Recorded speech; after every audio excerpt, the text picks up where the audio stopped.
Hi friends, சித்திரை 1 வரப்போகுது. நம்ம அதுக்கு எப்படி ரெடி ஆகலாங்கிறத பற்றின வீடியோ தான் இது. இந்த வருடத்தோட பேர் பராபவ வருடம். அதை நம்ம வரவேற்கிறதுக்கு முந்தின நாள் இரவே கண்ணாடி முன்னாடி 5 வகையான பழங்கள், வெற்றிலைப்பாக்கு, கொஞ்சம் ஜுவல்ஸ், கொஞ்சம் பணம் வச்சுட்டு காலையில் எழுந்திரிச்சதையும் நம்ம இந்த கண்ணாடியில் தெரிகிற அந்த இமேஜை பார்க்குறப்ப நம்ம வாழ்க்கையில் நிறைய செல்வங்களும் வளங்களும் பெருகும் அப்படின்னு பெரியோர்கள் சொல்லியிருக்காங்க. அதே மாதிரி குளிக்கிற தண்ணியில் உப்பு, மஞ்சள் தூள், வேப்பிலை கலந்து குளிக்கணும். அது மகாலட்சுமியோட அனுகிரகம் அதிகமாக கிடைக்கும். அதுக்கப்புறம் பூஜை அறையில் சாம்பிராணி தூபங்கள்லாம் காமிச்சிட்டு நம்ம ஏதாவது இனிப்பு படைத்து நம்ம சாமி கும்பிட்றது ரொம்ப நல்லது. நம்ம இனி அதுக்கான நல்ல நேரங்கள் எதுன்னு பார்க்கலாமா? பூஜைக்கு ஏற்ற நேரங்கள் காலையில் பார்த்தீங்க அப்படின்னா இந்த வருடத்தில் 3 நல்ல நேரங்கள் வருது. ஒவ்வொரு நேரத்தையுமே நம்ம டீட்டெயில்டாக பார்க்கலாம். 3 விதமான நேரங்கள், அதே மாதிரி 3 விதமான பலன்கள். ஒருத்தங்களுக்கு வெல்த் நல்லா இருக்கணும்னு சொல்லிட்டு ரொம்ப வேண்டிக்குவாங்க. ஒருத்தங்களுக்கு பார்த்திங்கன்னா லாபம் வரணும் தொழிலில் அப்படிங்கிறக்காக பிரார்த்தனை இருக்கும். ஒருத்தங்களுக்கு சுகமாக இருக்கணும் அப்படிங்கிற மாதிரி பிரார்த்தனை இருக்கும். அதில் ஒருத்தருக்கான பிரார்த்தனைக்கு ஏற்ற மாதிரி நேரங்கள் நான் கொடுக்குறேன். அதுக்கேற்ற மாதிரி நீங்கள் டைமிங் செலக்ட் பண்ணிவிட்டு நீங்கள் அன்றைக்கி பூஜையை ஸ்டார்ட் பண்ணுங்கள். அந்த பூஜைக்கு தேவையானது பார்த்திங்க அப்படின்னா 5 விதமான பொருட்கள் வச்சு நம்ம பூஜையில் நம்ம சாமி கும்பிட்றது ரொம்பவே நல்லது.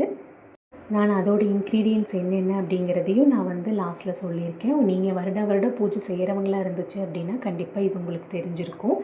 நான் முதல்ல எனக்கு இந்த மாதிரி பூஜைஸ்லாம் தெரியல. நான் 5-6 இயர்ஸாக தான் நான் இதை ஃபாலோ பண்ணிகிட்டு இருக்கேன். ஆனால் நிறைய சேஞ்சஸ் லைஃப்பில் தெரியுது. கண்டிப்பாக சித்திரை 1 தவறாமல் பூஜை பண்ணுங்கள்.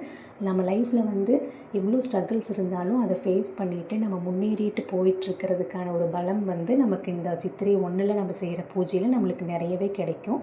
என்னோடய லைஃப்பில் நான் அதை நிறைய அனுபவிச்சுட்டு இருக்கேன். 6 இயர்ஸாக நான் இந்த பூஜையை கண்டினியூஸாக செஞ்சிட்ருக்கேன். நீங்களும் இதே மாதிரி அன்றைக்கி தவறாமல் பூஜை செஞ்சு வாழ்க்கையில் வளமோடு வாழ்கிறதுக்கான அனுகிரகத்தை கடவுள்கிட்ட கேட்டு வாங்கிக்கோங்க. ஃபஸ்ட் டைமிங் பார்த்தீங்க அப்படின்னா 7:33 AM-லேருந்து 9 AM. இது எதுக்காக அப்படின்னா லாபம் வேணும் தொழிலில் அப்படிங்கிறவங்களுக்கு அது ஏற்ற நேரம். நீங்கள் பொதுவாகவே எல்லாருமே இந்த நேரத்தில் நீங்கள் சாமி கும்பிடலாம். ஆனால் பர்டிகுலராக இவங்களுக்கு இந்த டைமிங்கில் லாபத்துக்காக நம்ம கும்பிட்றப்ப நிறையவே நம்மளுக்கு நல்லது நடக்கும். அதுக்கடுத்து செகண்ட் டைமிங் பார்த்திங்கன்னா 9 AM-லேருந்து 10:45 AM. இது வெல்த்துக்காக கும்பிட்றவங்களுக்கு இந்த டைமிங் நல்லாவே செட் ஆகும். மற்ற எல்லாருமே எல்லா டைமிங்குமே கும்பிடலாம், ராகு காலம் தவிர. ஆனால் உங்களுக்கு பர்டிகுலராக இந்த மாதிரி ஒரு வேண்டுதல் இருக்கிறவங்க இந்த டைமிங்கில் கும்பிட்றது ரொம்பவே நல்லது. தேர்ட் டைமிங் பார்த்திங்கன்னா 10:45-லேருந்து 12:22. நல்ல சுகமான வாழ்க்கைக்கு அப்படிங்கிறவங்களுக்கு கண்டிப்பாக இந்த டைமிங் யூஸ் பண்ணிக்கோங்க. 12:22 PM-குள்ளே நீங்கள் அதை கும்பிட்டுடணும். நம்ம எந்த டைமிங் அவாய்ட் பண்ணணும் அப்படின்னு பார்த்திங்கன்னா ஈவினிங் 3:34-லேருந்து 5:10 PM ராகு காலம். அந்த டைமிங் அவாய்ட் பண்ணிவிட்டு மார்னிங்லேருந்து ஈவினிங் வரைக்கும் நீங்கள் எல்லா நாளுமே நல்ல நாள் தான். பர்டிகுலராக இந்த டைம் தான் கும்பிடணும்னு இல்லை. ஆனால் நம்மளுக்கு கொஞ்சம் அதிகமான பலன் கிடைக்கிறதுக்காக நம்ம இந்த டைமிங் எடுத்துக்கிறது நல்லது.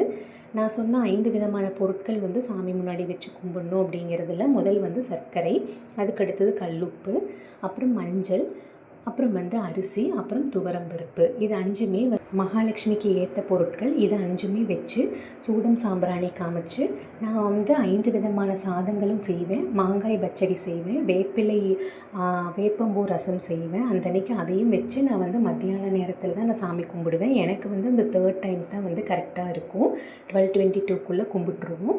நீங்களும் இந்த மாதிரியே ஃபாலோ பண்ணுங்கள். இது லாஸ்ட் இயர் எங்கள் வீட்டில் எடுத்த ஃபோட்டோ. சித்திரை 1 அன்றைக்கி ஈவினிங் நாங்கள் தவறாமல் குலதெய்வத்து கோயிலுக்கு போயிட்டுவோம். நீங்களும் முடிஞ்சளவு குலதெய்வத்து கோயிலுக்கு அன்றைக்கி போயிட்டு வாங்க. இந்த வீடியோ பிடிச்சிருந்தால் லைக் பண்ணுங்கள்.